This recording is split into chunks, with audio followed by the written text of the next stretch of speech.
welcome to Cupcake Addiction's Rainbow Cake Pop Ball tutorial, where I'll be showing you how to make this fun, bright and very effective rainbow cake pop ball.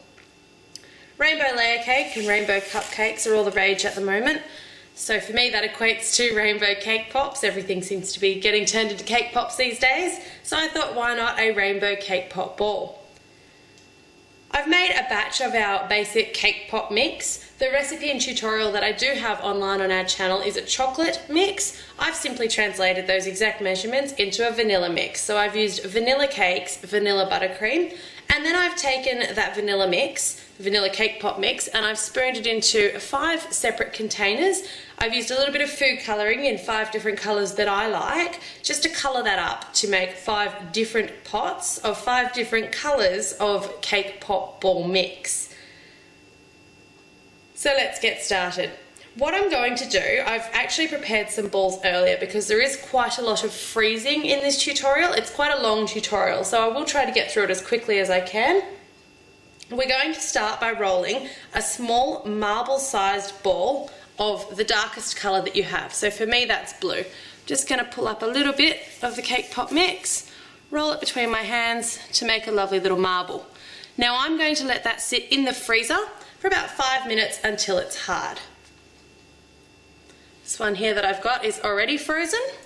So to add to that, I'm going to take a slightly bigger amount of the next colour. I'm going to go with green, and I'm going to roll it into a ball.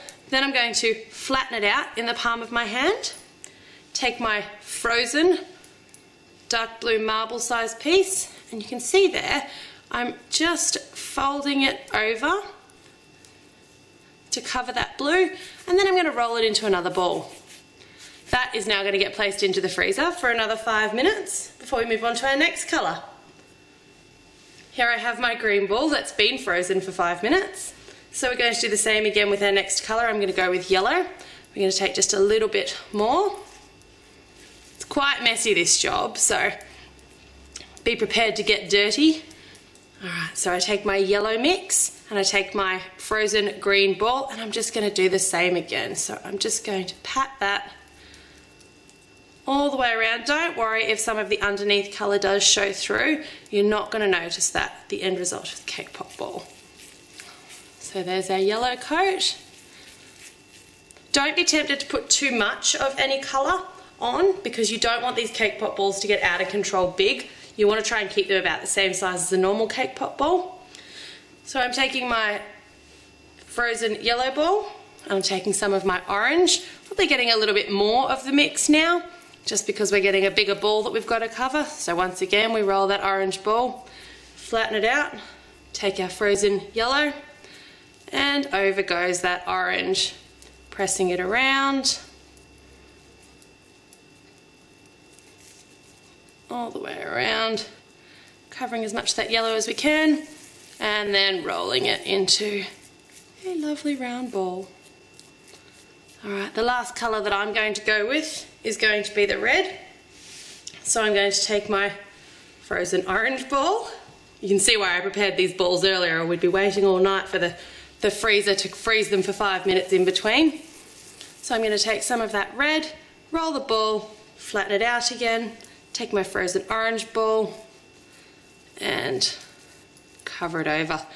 These are probably the longest cake pop balls that you can make, the ones that take the longest, but they are certainly the most effective.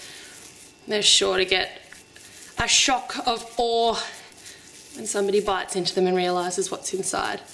Alright, so there I have my rainbow cake pop ball. I'm going to take one of my Lollypop sticks, and I'm going to take some melted white chocolate or some white candy melts, depending on where you are. Now I've taken about 300 grams of that white chocolate or white candy melts, and I've added about 25 grams of Kofa or Crisco vegetable shortening to that, just to stop it from cracking up so easily when people bite into it. It'll give it a bit of a softer crunch, and it will also stop it from cracking as the cake pop ball comes back to room temperature inside, because it will be quite cold. So I'm going to take that cake pop ball. I should also mention that I did allow all of those balls to sit in the freezer, but my red ball, I've popped it in the fridge, then I've brought the finished ball out of the fridge and let it sit at room temperature for 5 minutes, just so that it's not quite as cold. Now I'm going to use the flat bottom of the cake pop, and I'm going to take my Lollypop stick. I'm just going to insert that into the flat bottom of the cake pop, and that's going to go into the fridge now for another 5 minutes just to let that chocolate set and harden. Okay, so it's been 5 minutes and I'm convinced that my cake pop ball is set and my little chocolate seal there has been set. So I'm going to dip the cake pop. As per all my other cake pop demonstrations, basically I've got my chocolate mixture. I've put it in a nice deep container so that I can get my ball right to the bottom of it. So I'm just going to dunk the ball, make sure that I meet the chocolate up with that lovely seal so that it meets all the way up with the stick. Beautiful. So there we have our lovely rainbow cake pop. And once that's bitten into, that's what your guests are going to see. Lovely. Thanks very much for watching. We hope you've enjoyed this tutorial. Please do remember to subscribe to our channel if you're enjoying these tutorials. We do upload new ones all the time, and we love to show you guys what's new in the worlds of cakes, cupcakes and cake decorating.